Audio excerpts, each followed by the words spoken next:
여러분이 보내주신 자료들 잘 봤습니다.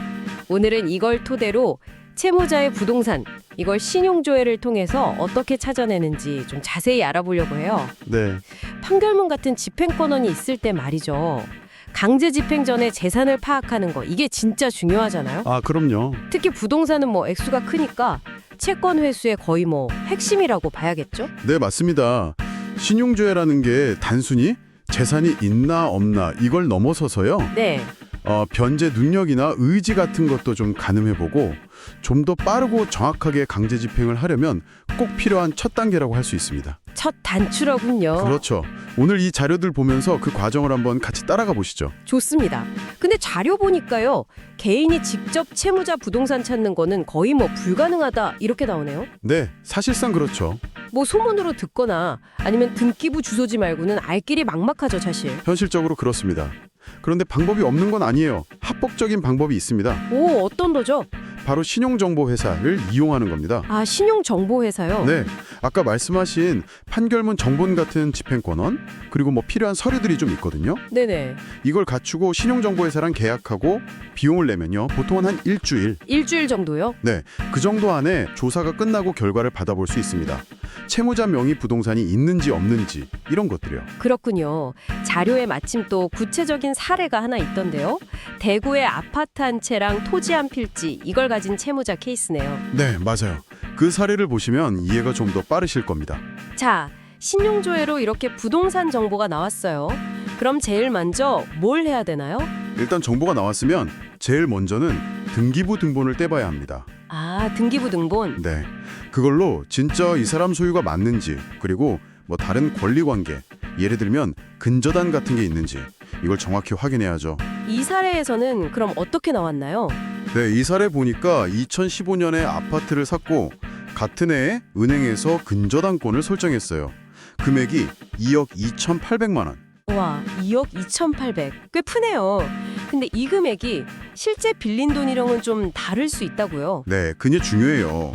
보통 은행에서는 실제 대출해준 원금의 한 120%에서 130% 정도. 아, 더 많이 잡는군요. 네, 그걸 채권 최고액으로 설정하거든요. 혹시 담보 가치가 떨어지거나 이자 못 낼 경우를 대비하는 거죠. 일종의 안전장치네요. 그렇죠. 그래서 이 경우에는 실제 대출 원금은 한 1억 9천만 원? 그 정도 내외 아닐까? 이렇게 추정해 볼 수 있는 거죠. 아하, 그렇군요. 그럼 이제 다음 단계는 뭔가요? 이제 그 다음은 이 아파트 시세를 알아봐야죠. 얼마짜리인지. 시세 파악. 네, 자료 보니까 전용 면적 84제곱미터 기준으로 최근 실거래가가 2억 7,200만 원이었네요. 네, 그리고 평균 시세는 한 2억 5천에서 3억 3천 사이. 그렇죠. 그 정보를 바탕으로 이제 뭘 해야 하냐면 실제 이걸 경매에 넘겼을 때 우리가 돈을 받을 수 있나, 즉 실익이 있나 이걸 따져봐야 합니다. 실익 계산. 이게 핵심이군요. 네, 아주 중요합니다. 한번 계산해 볼까요? 좀 보수적으로 잡아서 시세를 최근 실거래가인 2억 7천만 원으로 보고요. 네. 아까 근저당 설정액이 2억 2,800이었죠. 이걸 먼저 빼줘야 하거든요. 이게 선순위니까. 그렇죠. 은행이 먼저 가져가니까. 네, 그럼 빼면 대략 한 4,200만 원 정도 남네요. 4,200만 원? 이게 이제 대략 회수 가능한 금액. 실익의 한선? 이렇게 볼 수 있는 건가요? 네, 그렇죠. 아주 보수적으로 봤을 때 그 정도는 확보할 수 있다. 이렇게 보는 거죠. 물론 실제 대출 잔액이 저 근저당 설정액보다 적으면 실익은 더 커질 수도 있고요. 아, 그렇겠네요. 좋습니다. 그럼 이제 시세랑 선순위 채권 비교해서 대충 얼마 받을 수 있을지 알았는데 이걸로 그냥 바로 강제 집행 신청하면 되는 건가요? 더 볼 건 없어요? 아, 거기서 멈추면 안 됩니다. 아주 중요한 질문 주셨어요. 네, 뭔가요? 바로 세금 체납 여부입니다. 세금. 아, 세금이요? 국세나 지방세 같은 거요? 네. 만약에 채무자가 세금을 체납한 게 있다. 그러면 경매할 때 법정 기일에 따라서 그 세금이 근저당권보다도 먼저 배당될 수가 있어요. 우선순위가 높거든요, 세금이. 아, 그럼 순서에서 밀려서 제가 받을 돈이 확 줄어들 수도 있겠네요. 그렇습니다. 예상했던 실익보다 훨씬 적게 받거나 심하면 아예 못 받을 수도 있어요. 와, 이거 진짜 중요하네요. 이 사례는 어땠나요? 다행히 이 사례 채무자는 신용조회 해보니까 별다른 세금 체납 기록은 없었어요. 아, 다행이네요. 네, 그래서 아까 계산했던 그 실익 4,200만 원 정도는 확보할 가능성이 꽤 높다. 이렇게 판단된 거죠. 야, 그러니까 단순히 부동산 찾았다 이걸로 끝이 아니네요.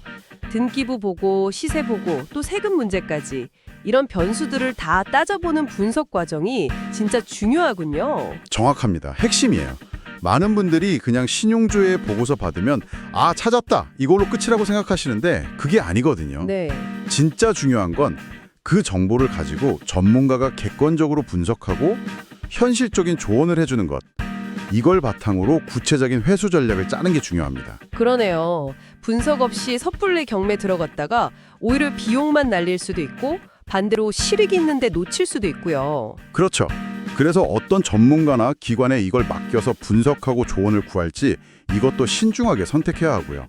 오늘 여러분 자료 덕분에 신용조회로 채무자 부동산 찾는 과정 그리고 그 정보를 가지고 어떻게 실익을 따져보는지 아주 구체적인 사례로 잘 살펴봤습니다.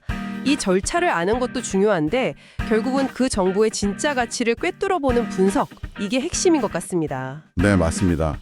정보를 확인하는 것에서 멈추면 안 되고 그 이후에 객관적인 가치 판단, 그리고 치밀한 전략 수립, 이게 없으면 사실 정보는 그냥 종이 조각일 수도 있거든요. 그렇죠.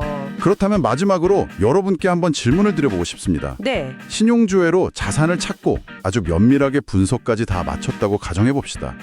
그럼 성공적인 채권 회수를 위해서 분석 이후의 가장 결정적인 단계는 과연 무엇일까요? 이 부분에 대해서 한번 곰곰이 생각해 보시면 어떨까 싶습니다.